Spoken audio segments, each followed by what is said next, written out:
मुझे दफनाया तुझे अपनाया। यह कहानी है गंगा नामक नगर एक छोटे से गांव में रहने वाली दो बहनों मोना और संजना की। संजना बहुत ही गोरी और खूबसूरत थी। वहीं बड़ी बहन मोना देखने में उतनी सुंदर नहीं थी, ऊपर से वह काली भी थी। लेकिन दोनों बहनों में रंग रूप को लेकर कोई मतभेद नहीं था। दोनों बहनें आपस में बहुत प्रेम से रहती थीं। उन दोनों को एक दूसरे के बिना रहना बिल्कुल पसंद नहीं था। संजना के पास एक तोता था जिसका नाम मिट्ठू था। वह तोता इंसानों की तरह ही बोलना जानता था। संजना रोज मिट्ठू से पूछती थी, मिट्ठू बताओ तो जरा संजना की शादी कहाँ होगी? जहाँ संजना की होगी वहाँ मोना की होगी। दोनों बहनें यह बात सुनकर बहुत खुश होती हैं। इसी तरह समय बीत रहा था। संजना अपने माँ पापा से कहा करती थी, मम्मी पापा हम दोनों बहनों जब भी शादी करेंगे एक ही घर में करेंगी। मैं उसी लड़के से शादी करूंगी जिसका कोई भाई मेरी बहन मोना से भी शादी करे।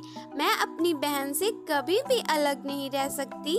संजना और मोना का परिवार बहुत ही गरीब था, इसीलिए उनकी यह बात सुनकर उनके पिता महेश बहुत परेशान थे और वह अपनी बेटियों से कहा करते थे, अरे कैसी बातें कर रही हो तुम दोनों।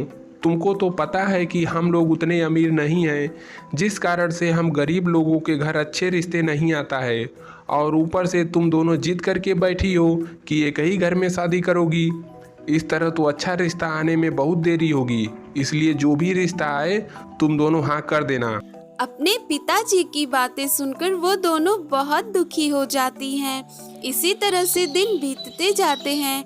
इस बीच उन दोनों के लिए कई रिश्ते आते हैं, लेकिन संजना के जिद के कारण कोई भी रिश्ता दोनों बहनों के लिए राजी नहीं होता है।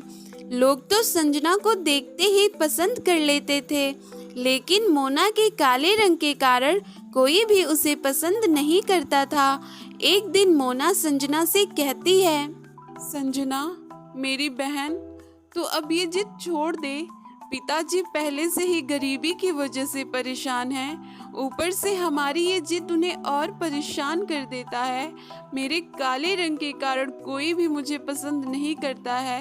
तुझे भी पता है कोई भी मुझे अपने घर की बहू नहीं बनाना चाहता है, इसीलिए अब मैं भी शादी नहीं करना चाहती हूँ। मेरी बात मान और जो भी रिश्ता आए तो उसके लिए मान जा मेरी बहन। मोना की यह बात सुनकर संजना दुखी होकर कहती है, सीधा सीधा क्यों नहीं कहती कि तू मुझसे उतना प्रेम नहीं करती जितना कि मैं तुझसे करती हूँ। तूने ये सोच भी कैसे लिया कि तेरे काले रंग के कारण कोई तुझे पसंद ना करे और मुझे पसंद कर ले तो मैं वहाँ शादी कर लूँगी।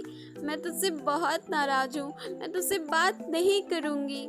यह कहकर संजना नाराज होकर घर से बाहर चली जाती है और रास्ते पर जाते समय वह एक बाइक से टकरा जाती है, जिसके बाद बाइक वाला संजना को उठाता है। बाइक वाला संजना को देखते ही रह जाता है। वह मन ही मन संजना को पसंद कर लेता है और फिर संजना से बोलता है, अरे चोट तो नहीं लगी तुम्हें? सॉरी, वो गलती से टक्कर लग गया। ये अच्छा है, पहले टक्कर मार दो फिर सॉरी कहकर पूछो कहीं चोट तो नहीं लगी। चोट लग जाती तो देखकर नहीं चला सकते हो बाइक। अरे अरे आप तो गुस्सा हो रही हैं। चलो ठीक है, मैं तुमसे कुछ और कहता हूँ जिससे सुनकर शायद तुम्हारा गुस्सा गायब हो जाए। मेरा नाम राजकुमार है। मैं हरिपुर नामक गांव के मुखिया का बेटा हूँ। तुम मुझे बहुत पसंद आई हो, क्या तुम मुझसे शादी करोगी? उस लड़के की बात सुनकर संजना शर्मा गई और वहाँ से चली गई। अगले ही दिन राजकुमार अपनी माँ के साथ संजना के घर आ गया और उसने संजना के पिता से अपने बेटे का हाथ मांगा। यह सुनकर संजना के पिता बोले, देखिए बहन जी, मुझे इस रिश्ते से कोई दिक्कत नहीं है, लेकिन संजना की यह जिद है कि वह और उसकी बहन मोना दोनों एक ही घर में शादी करेंगी, इसलिए आपको मेरे दोनों बेटियों को अपने घर का बहू बनाकर ले जाना होगा। अगर आपको यह शर्त मंजूर है तभी संजना शादी के लिए तैयार होगी। ये तो बहुत अच्छी बात है। मेरा एक और बेटा है जो शहर रहता है, उससे ही मोना की शादी करवा दूंगी। मुझे एक साथ दो दो बहुएं मिल जाएंगी। भाई साहब, अब तो आप शादी की तैयारियां करिए। फिर दोनों बहनें वहाँ आ जाती हैं। राजकुमार संजना को देखकर बहुत खुश होता है।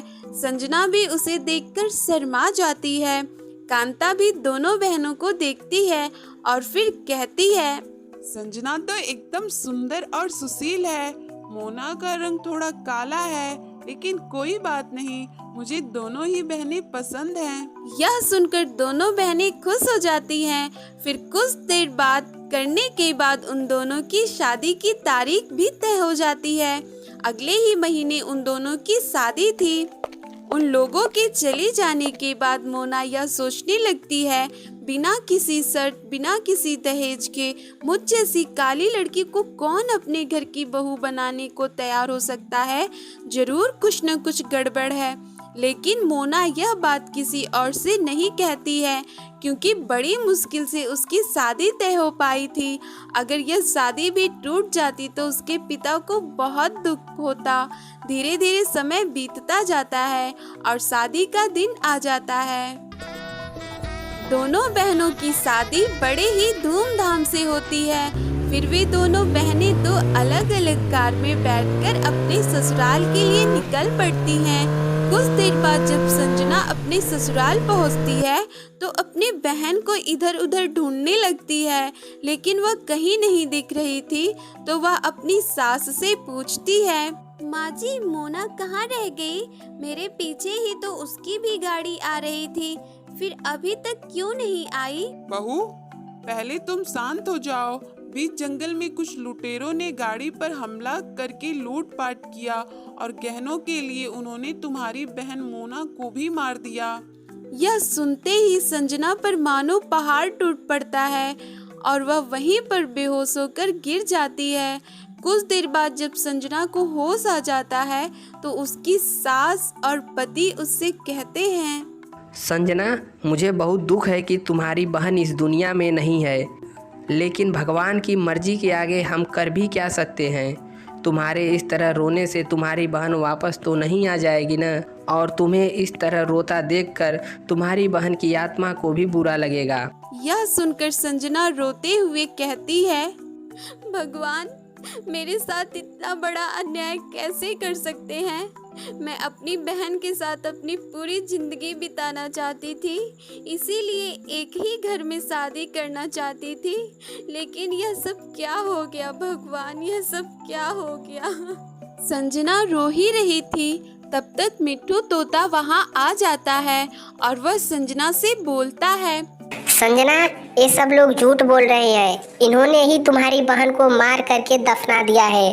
तुम मेरे साथ चलो, मैं तुम्हें वहाँ ले करके चलता हूँ। संजना मिट्ठू की बात सुनकर अपने पति और सास से कहती है, तुम लोगों ने मेरी बहन को मार डाला। आखिर क्या बिगाड़ा था मेरी मासूम बहन ने तुम लोगों का? क्यों मार डाला उसे? क्यों मार डाला? यह सुनकर संजना की सास कांता गुस्से में बोली, हमने नहीं, बल्कि तुम्हारी जिद ने मोना को मारा है। हमारे बेटे को तुम बहुत पसंद थी, लेकिन तुम्हारी जिद की वजह से हमें यह करना पड़ा। अब जो होना था वो हो गया है। अब तुम्हारी भलाई इसी में है कि तुम चुपचाप अपने पति के साथ जीवन बिताओ और अपने उस काली मनहूस बहन को भूल जाओ। संजना उनकी बात नहीं सुनती है और वह मिट्ठू के साथ वहां से चली जाती है। मिट्ठू उसे एक कब्रिस्तान में ले जाता है। संजना, यही है तुम्हारे बहन की कब्र। यहीं पर तुम्हारे पति और सास ने मोना को मार करके दफना दिया। संजना मोना की कब्र पर बैठकर रोने लगती है। तभी मोना की आत्मा वहां आती है और वह संजना से कहती है, संजना, मेरी बहन, तुम मत रो। तू रोएगी तो मेरी आत्मा को भी शांति नहीं मिलेगी बहन। और मेरी जान तेरी किसी जिद की वजह से नहीं गई है, बुरी नज़र वालों की वजह से गई है। जो रंग रूप में भेदभाव करते हैं उनकी घटिया सोच की वजह से गई है। इसीलिए तू खुद को दोषी मत मान। अच्छा, अब मैं चलती हूँ, तो अपना ख्याल रखना और हमेशा खुश रहना। इसके बाद मोना की आत्मा वहाँ से चली जाती है। हम इस जन्म में साथ नहीं रह पाए तो क्या हुआ, अगले जन्म में जरूर साथ रहेंगे। इसके बाद संजना भी मोना के कब्र पर अपनी जान दे देती है। यदि कहानी पसंद आई हो तो वीडियो को लाइक करें और चैनल को भी सब्सक्राइब कर लें और घंटे के निशान को दबाना बिल्कुल भी ना भूलें।